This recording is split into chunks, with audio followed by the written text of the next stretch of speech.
नमस्कार, मैं हूं संजय शर्मा। आप देख रहे हैं 4 PM न्यूज़ नेटवर्क। कल रात को बड़ा मज़ेदार वाक़या हुआ। एक लड़की ने मुझे हनी ट्रैप में फंसाने की कोशिश करी।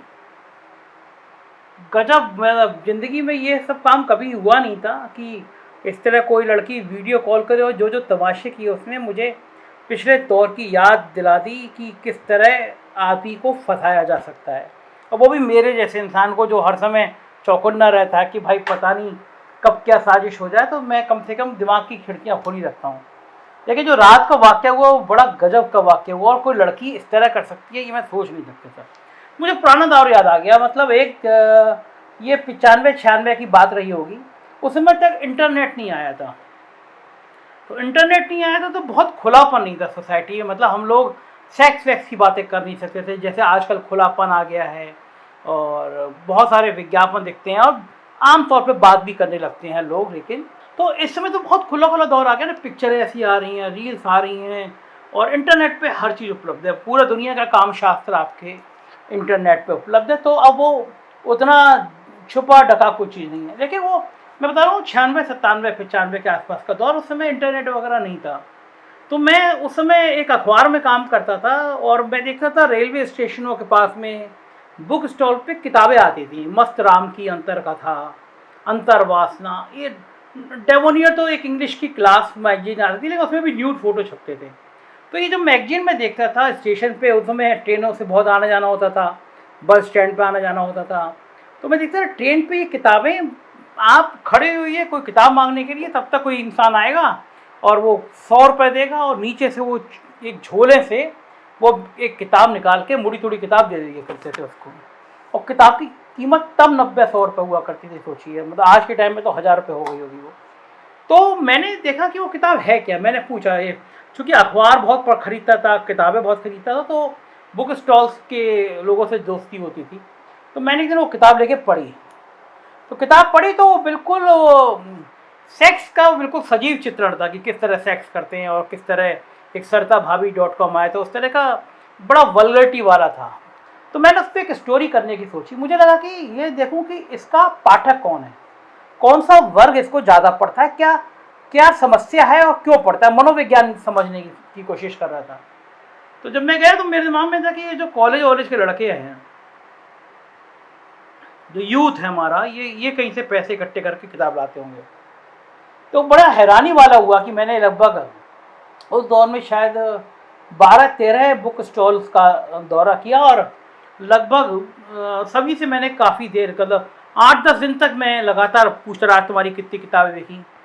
तो जो मुझे बड़ी हंसी आई बाद में, उसका निष्कर्ष होता, जो किताबें खरीद के ले जा रहे थे उनकी जो औसत आयु थी वो 65 साल से ज़्यादा थी।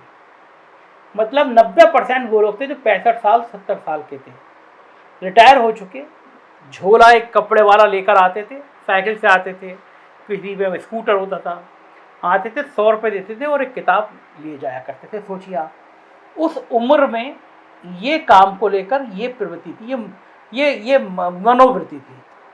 अब क्या उस दौर में आप बात नहीं कर सकते। भारत बड़ा हिपोक्रेट देश है, दुनिया का इकलौता देश है जहाँ काम देवता होता है। हमारे काम का देवता है, मतलब पूरा एक देवता का नाम काम शास्त्र, काम देवता है। अकेला दुनिया में मंदिर है खजुराहो में जहाँ पे हमारे मैथुन करती हुई तमाम प्रतिमाएं हैं और लोग देखने जाते हैं। तो जिस देश में खजुराहो का मंदिर है, जिस देश में काम देवता है, लेकिन आप काम के ऊपर, आप सेक्स के ऊपर बात नहीं कर सकते। कई बार बात होती है कि सेक्स एजुकेशन होना चाहिए, बच्चों को जागरूक किया जाना चाहिए, छोटी उम्र के बच्चों को कोई बहलाए फुसलाए ना, इसके लिए उनको सेक्स एजुकेशन देनी चाहिए। लेकिन किताबी ज्ञान ज़्यादा होता है। मुझे याद है जब सनी लियोनी आई थी तो सनी लियोनी ने एक कंडोम का ऐड कर दिया था, और मैं एक नेता को बड़ा उदारवादी नेता मानता था। वो बिफर गए थे कि बताइए, इस सनी लियोनी को देखिए, ये जो कंडोम का ऐड दे रही है, क्या हम अपने परिवार के साथ बैठ के ये कंडोम का ऐड दे सकते हैं। और उन्होंने मुकदमा कर दिया था। और बाद में जो सनी लियोनी की जो खुल के आलोचना करते थे, एक दो मेरे सर्किल में भी थे, मैंने उनसे कहा एकदम कसम खा के बताओ, क्या तुमने सनी लियोनी की कोई पिक्चर नहीं देखी। मुझे एक भी व्यक्ति ऐसा नहीं मिला उनमें से जो सनी लियोनी को गाली देता हो कि जिसने सनी लियोनी की 7-8 पिक्चर ना देखी। तो ये माइंड का लॉस है, लोग क्या कहेंगे, समाज क्या कहेगा। आपने अगर काम शास्त्र से बात कर ली तो आप प्रलय कर देंगे। रजनीश कहता है कि जिस चीज़ की वजह से तुम दुनिया में आए हो, तुमने उसको इतना घिनौना साबित कर दिया है कि मानो कोई अपराध कर रहा है। आप उसकी खूबसूरती को आपने ख़त्म कर दिया है। तो दुनिया के पाश्चात्य देशों वो बच्चों को एजुकेट करते हैं, सेक्स के प्रति जागरूक करते हैं, क्या अच्छा है क्या बुरा ये बताते हैं। लेकिन हमारे यहाँ खौफ है, मतलब सेक्स के ऊपर आप बात नहीं कर सकते। खैर वो बात कहाँ की कहाँ मैं ले गया। मैं कल रात को आपको बात आ रहा था, मैं सोसाइटी में मेरे डॉक्टर साहब मेरे मित्र हैं, वो रहते हैं। कल मैं थोड़ा जल्दी चला गया था वीडियो बोल के, तो वो बालकोनी पर नज़र आ गए। बोले तुम बहुत दिनों से आए नहीं हो, चलो आप बैठते हैं। तो मैं उनके पास बैठ गया, उनसे गपशप करने लगा। तो रात के मैं अचानक घंटी बजी और रात के बज रहे थे 11:20। मेरे मैसेज पे आया लिखकर हाउ आर यू। मैंने लिख दिया फाइन। फिर मैंने नज़र पड़ी तो एक महिला का मुझे फ़ोटो नज़र आया। उसके थोड़ी बाद 11:25 पर उसने लिखा हाउ आर यू। 11:27 में मैंने लिखा फाइन। 11:27 में उसका जवाब आया good, what are you doing. मैं इसका कुछ जवाब दे पाता उतनी बजे 11:27 पे 11:29 पे 2 वीडियो कॉल आ गई। अब वो जब 11:27 और 11:29 से वीडियो कॉल आई तो मैं चौंका, मेरा माथा एकदम ठनका। और मैं कुछ दिनों पहले पूछा था, लखनऊ के पत्रकार है मनीष श्रीवास्तव, नौजवान है, बहुत अच्छा, बहुत खोजी, बड़ा जागरूक पत्रकार है मनीष श्रीवास्तव। उसने फेसबुक पर लिखा था कि वो जो इसी तरह की वीडियो कॉल आई और मुझे वो सारे किस्से याद आ गए। मुझे आज जब मैंने ट्वीट किया इसको लेकर तो मुझे लोगों ने बताया कि बांदा या आसपास के किसी एक नौजवान ने आत्महत्या कर ली इस तरह के चैट में। मुझे एक डॉक्टर का किस्सा याद आया कि इसी तरह के चैट में वो किस तरह ट्रैप हुआ और बाद में उसने भी सुसाइड किया। और फिर मुझे कई लोगों का किस्से याद आया कि इस तरह के वीडियो चैट में किस तरह ट्रैप होते हैं। तो मुझे लगा कि इसमें मुझे आपको बताना चाहिए खेल क्या होता है। तो इन मोहतरमा की कॉल आई, जब वीडियो कॉल आई तो मेरा माथा ठनका। मैंने यूँ करके, जैसे मैं इधर बैठा हुआ हूँ, मैंने अपना मोबाइल यूँ करके फेस इधर कर दिया। मुझे पता था कि अगले मिनट में क्या होने वाला है। जैसे ही मैंने किया, मैं तो देख रहा था लेकिन वो मोहतरमा जो देख रही है उनको सामने दीवार दिख रही थी। तो मैंने देखा कि अगले 1 मिनट में मोहतरमा नग्न अवस्था में सेक्स करती हुई मुझे नजर आई। मैं समझ गया कि ये खेल क्या है। उधर से हेलो हेलो की आवाज़ आई, मैं बोला नहीं। उसके बाद उन्होंने काटा, फिर दोबारा कॉल करी, दोबारा भी वही हालत थी, वो नग्न थी और सेक्स कर रही थी। वो मैं अटेंड नहीं किया, दोबारा काट दी। और उसके बाद में उनका मैसेज आया okay how did you like me. मैंने कोई जवाब नहीं दिया, मैंने इनको ब्लॉक कर दिया। फिर कुछ ही देर बाद, मतलब कुछ ही देर नहीं, थोड़ा समय बीता, रात के 12:47 पर एक मैसेज आता है हाय हाउ आर यू। इसमें भी एक लड़की का चेहरा बना होता है। मैं समझ रहा था कि आज मुझे ट्रैप करने की बाकायदा कोशिश हो रही है। मैं कहा फाइन। मुझे लगा कि मैं जानने की कोशिश करूँ है कौन। अगला मैसेज आता है ओके यू फ्रॉम। मैंने कहा लखनऊ। 12:47 में मेरी उसकी बातचीत हो रही है। Okay you job. मैं कहा यस। ओके वीडियो कॉल मी। मैंने क्वेश्चन मार्क बना के भेज दिया कि क्या चाहती हैं आप। उधर से आया बेबी और कुछ फूल वूल बना के उन्होंने मुझे भेजी। मैं कहा यस। ओके ओके हुआ। फिर तुरंत वीडियो कॉल आ गई। मैं समझ गया कि आज मुझे ट्रैप करने की कोशिश है। मैंने फिर यूँ फ़ोन रखा, वीडियो चेहरा दिखा नहीं, दीवार दिखती रही। मोहतरमा लिख रही हैं कि बेबी फेस दिखाओ।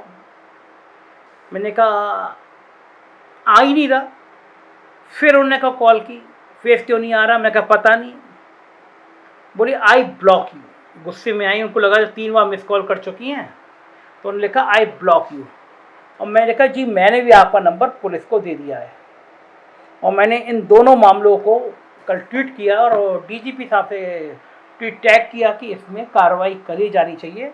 कौन लोग हैं और कैसे फंसाते हैं पता चलना चाहिए। अब मैं आपको बताता हूँ कि इसमें आदमी फंसता कैसे है। ध्यान से सुनिएगा।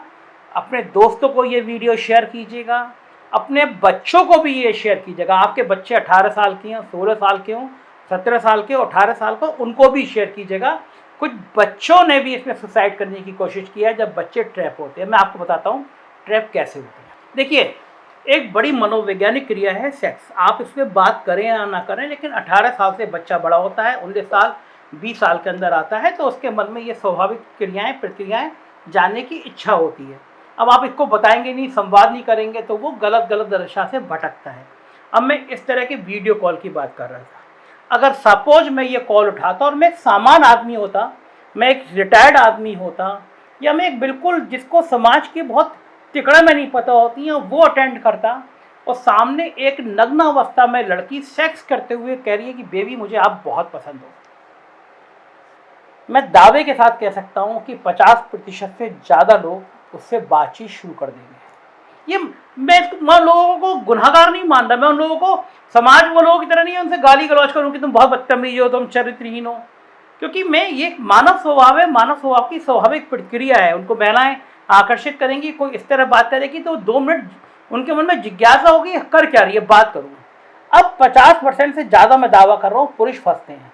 अब आप उससे बातचीत शुरू करेंगे, जी मैडम थोड़ा समझाएंगे, मतलब भारतीय पुरुष है तो थोड़ा उनको झिझक लगेगा कि लड़की इतनी बोल्ड हो रही है। अब वो आपको सेक्स की इस तरह की क्रियाएं करना शुरू कर देगी। अब थोड़ी देर बाद वो आपको उत्तेजित करेगी कि आप भी अपनी शर्ट उतार दीजिए और आप भी सेक्स क्रिया में इन्वॉल्व हो जाइए। तो मैं फिर दावा कर रहा हूँ कि बड़ी संख्या में लोग इन्वॉल्व हो जाते हैं।